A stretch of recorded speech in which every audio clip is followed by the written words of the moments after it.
A number of years ago, I did a video called Creating a Great Tone for the Line 6 Helix, and subsequently it turned out to be very useful for the HX Stomp as well. And I've had so much great feedback from that video, and usually I try to do a little refresher update on that video every year, and I think it's time that I go back. For those who haven't seen that original video, make a little bit more of a short, concise video showing just my approach to creating the template that I use to start off pretty much every preset. So today I'm going to take you through that very quickly, showing you and telling you exactly why I place certain elements where I do and how I use them. And it's pretty important to dive into the really small details of why certain things are where they are and why I've continued to work like this for so many years. So I hope you guys do enjoy this. I'm gonna have a little demo video on the outro of this video for my Brit 2203 Ultimate preset from the Line 6 Marketplace, one of my favorite new amps and presets. I hope at minimum you enjoy the music on the way out. So without further ado, let's dive right over to HX Edit to take a look and see exactly how I create this little template that I hope you can get some use out of when creating your own presets. All right, so here we are over in HX Edit, and for anybody who's watched my channel, you'll probably recognize this little template, and I have little tweaks to it that I kind of make every now and then, but for the most part, this has stayed generally the same, and it's how I like to start off my presets. Now,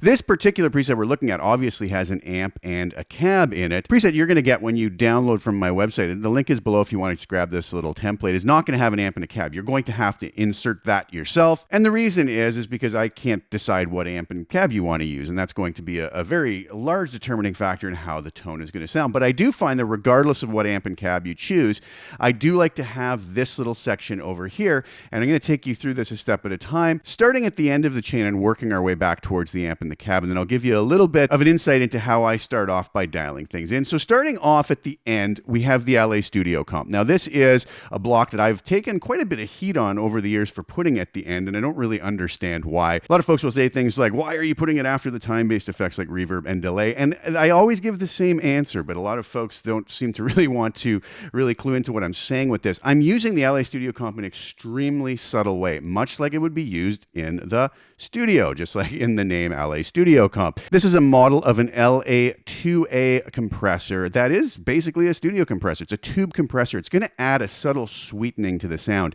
If you're using this in such a heavy-handed manner that it's affecting your delays and reverbs, then you're probably using it in a way that I'm not telling you to or intending here. The other thing is, if you like it before the time-based effects, you can just as simply drag it before and things are going to work out just as nicely. But I happen to like it right at the end. And I'm also only aiming for a very tiny amount of gain reduction on your Helix, or if you're using Helix native, you'll have the gain reduction meters on the screen. But on your Helix, you can look at the gain reduction meter, and I'm looking for no more than maybe a dB and a half of gain reduction, which is going to be controlled by our peak reduction here. I usually have my gain set around 4, usually mix it 100%, but I could even bring that down and use some parallel compression depending on the situation. So this is a starting point. This is not anything that's carved in stone. The one change that I've made since we've had this edition is instead of putting a room reverb or a hall reverb or anything in the reverb slot, I'm using this beautiful dynamic ambience reverb. Now again, this is going to be something you can swap out for anything you want. If you want a bigger reverb, then throw that in there. But I do have a stereo dynamic ambience. I just love the way that this gives just the sound of playing in a room without being so overt. And these are the settings I have here that I start off with. 12 meters on the room size, pre-delay of around 5 milliseconds. I love the shape control on late 100 and mix around 35, maybe even 40%. Let's bump that up a little bit. So really nice stuff here, and I love that. Now I also throw in a transistor tape that's obviously not always on. This is my favorite delay. I just love what it does as far as delays go. It's a little less perfect. Since it's a tape delay, and we can add some wow and flutter and whatnot in there. So I do like to use my delays on note sync. Talked about this before in other videos. I usually set it to a quarter note to get started. Again, just a starting point. Feedback maybe in around the 25% mark. Turn that on so we can see this better. Mix in and around the 30% mark, and it's going to give me what I want if I do want to kick on that delay for maybe a lead or whatnot. Now, another really important element that I love to have in all my presets is the low and high shelf EQ, and I have these default settings of both the low and high frequency set to the same frequency, 650 hertz. So the shelf EQ is going to take all the frequencies below the low frequency setting and either boost them or cut them, and in this case, I have them cut at -2 dB as a starting point. and all the frequencies above 650 hertz boosted by 2 dB in that sort of shelf shape. So it's boosting all of those frequencies. A lot of folks will say to me, why do you need that in every preset? And it's not a matter of needing it. I could take the tone stack and the newly movable microphone positions and really tweak those, which I still do anyways, to get the sound that I want. But what I love about the shelf EQ, and it may or may not get used in every preset, but I love having it there because it allows me to be able to, in a very intuitive, quick manner, make an on-the-fly tweak or dial things in a very fast, efficient manner. If you're not needing it in a particular preset, shut it off. Done. No problem, right? But what I find is with these settings at 650 hertz on both the low and the high frequency, the highs can now control any kind of brightness. It almost becomes a little bit like a presence control, but a presence control with also the ability to add a little bit of fullness at the same time. I know that sounds maybe counterintuitive, but it does tend to work that way. And I'll give you some examples in just a moment. So it can tame a bright preset, or it can add a little bit of clarity to a dark preset. And all the frequencies below 650 on this low gain, we're going to be able to dial out some mud or add in some fullness, really depending on what we start with. So I find that while it's not a necessary component, although I kind of feel I love to have it there. So for me, it is a necessary component, but it's not necessarily make things sound good, but it gives us a very fast, intuitive way to dial in a tone or tweak things on the fly. So that's basically what I like to get started with. Now, in this particular example, I've thrown in a Brit 2203. I've just pulled up the stock settings here. I haven't touched them at all. Now, obviously, the first thing I'm going to do when I pull up an amp is I'm going to add a cab that I like. And the first step that I'm going to make is coming in and picking a microphone that I like and a position for that microphone that I like to get a generally decent tone. Now I'm going to shut everything off here. I'll leave the dynamic ambience on, but I'll take the compressor down. I'll take the high shelf and low shelf EQ off. So all we're hearing is the amp and cab straight into the reverb. And that's what this sounds like. Now, nothing wrong with the way that sounds at the moment.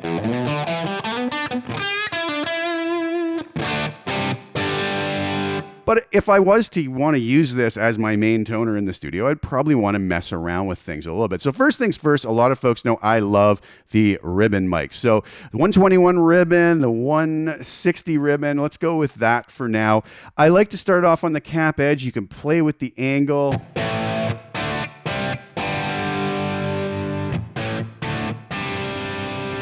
You can play with the distance.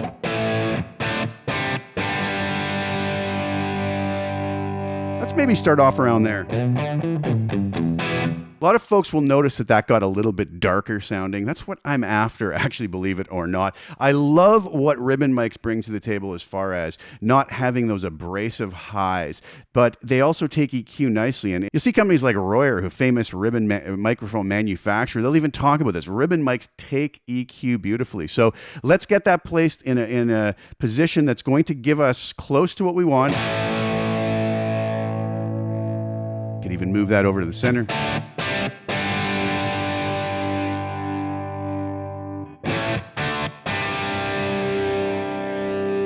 And get kind of the basic idea of what we want. So let's start there. Now, obviously, you could play around with that a lot more. Then I can go over to the tone stack here, and I could decide what I want to do with my amp.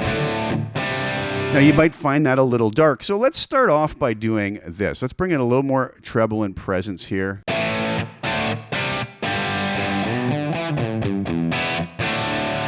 You can already see things are getting quite nice here. I'm going to bring that bass up a bit.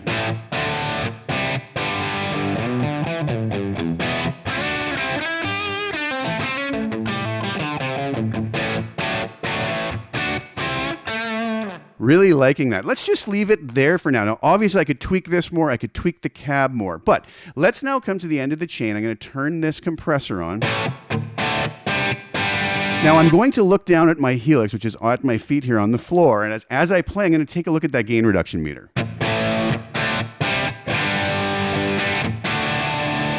Now, I'm not getting any movement on it at this point, but I still will get a little subtle sweetening effect from the LA Studio Comp. It's also giving a little tiny bit of volume boost, but I'm not too concerned about that because that's going to be kind of an always-on effect for me. So one thing we can do, and we have to be careful of, is if I take my channel volume here, I'm going to crank this up. Because I'm feeding more signal out of the amp and into the compressor, now if I go back and look at my gain reduction meter,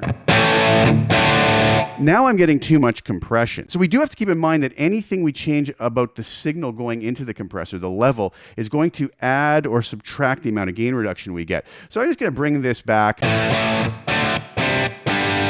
into that range. I'll take a look at my gain reduction meter again.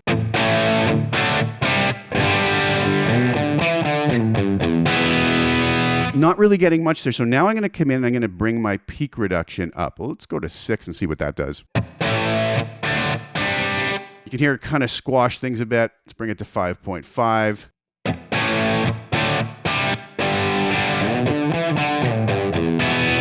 And that's giving me what I want. I'm getting maybe a dB to 2 dB of gain reduction. Now, we can match the level here between the bypass and the on state of the compressor. Let's listen to how subtle an effect this is.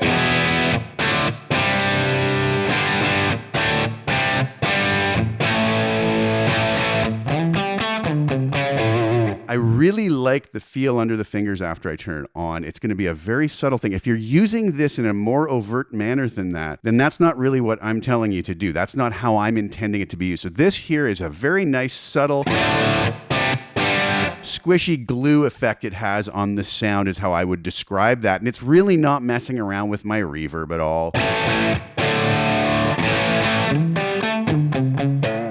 Or if I bring my delay in, it's not even really messing with that.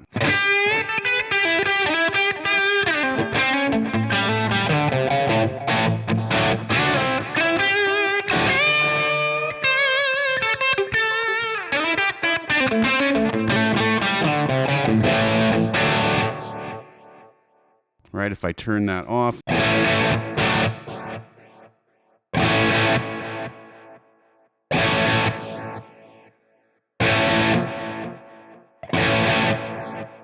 You'll notice nothing really terrible is happening to our delay. Now, we're going to come over here. I'll turn that off for now, to our shelf EQ. Now, with these stock settings, listen to the subtle difference it makes when I engage this.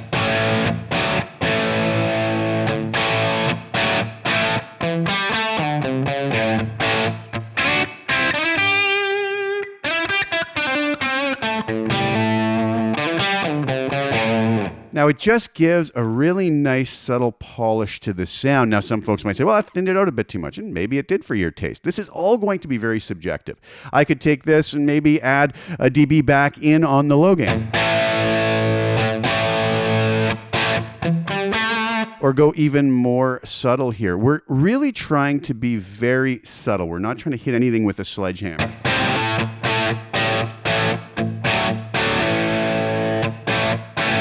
A slight bit of mud and cloudiness around this, which goes away when I engage that really subtle low and high shelf. But I can also use this to really thin the sound out if I wanted to. I'll just go to some extremes here. Or to add some fullness to the tone, if that's what you desire. Or I could use it to make the tone less bright. Or much more bright. Now, some of those are extreme settings. I'm probably not going to use it that way. But, you know, on this one here, if I went plus 1.5 on the high gain and maybe minus 1 on the lows, I just find it adds that polish to the sound and allows things to sit in the mix a little bit nicer.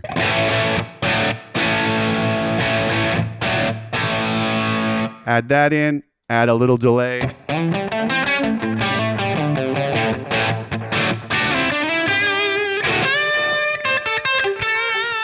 And I think we have a really nice tone. So that is my workflow that I use. That's what I utilize as a starting point. Nothing here is carved in stone. I'm not telling anybody they have to do anything like this, but I do find that those small little tweaks to our tone can really give a lot of mileage to give us Not only a great tone to start with, but a way to tweak things in a really useful manner that I hope gets you off and running in the right direction. All right, so there you have it. I hope that that was a useful little refresher for those who have seen my original video or videos on this topic. And I hope that it was a good introduction for those who are maybe new to the channel and who haven't seen those videos in the past. I'd like to thank you for sharing your time with me, though. And I really do hope you find that helpful. I do have a link below where you can go to my website and download the free template for your Line 6 Helix or HX Stomp, just to get you up and running with my starting settings. And you'll have to plug an amp and a cab in there and make the adjustments and any little tweaks to your taste. But I do hope it gets you off and running, and I hope it's something that you enjoy. I hope you enjoy the music on the way out. If you do, the links are below also to the preset and my presets that are available on the Line 6 Marketplace. If you ever want to go check those out and help support the channel. Thank you guys so much for tuning in. Please like the video, share it with anybody you think would get some use or enjoyment out of watching it. Also, please subscribe to the channel. Hit the little bell notification to get notified when I put new content out. I'll be back really soon with some more. Thank you guys again so much for tuning in. Ciao for now.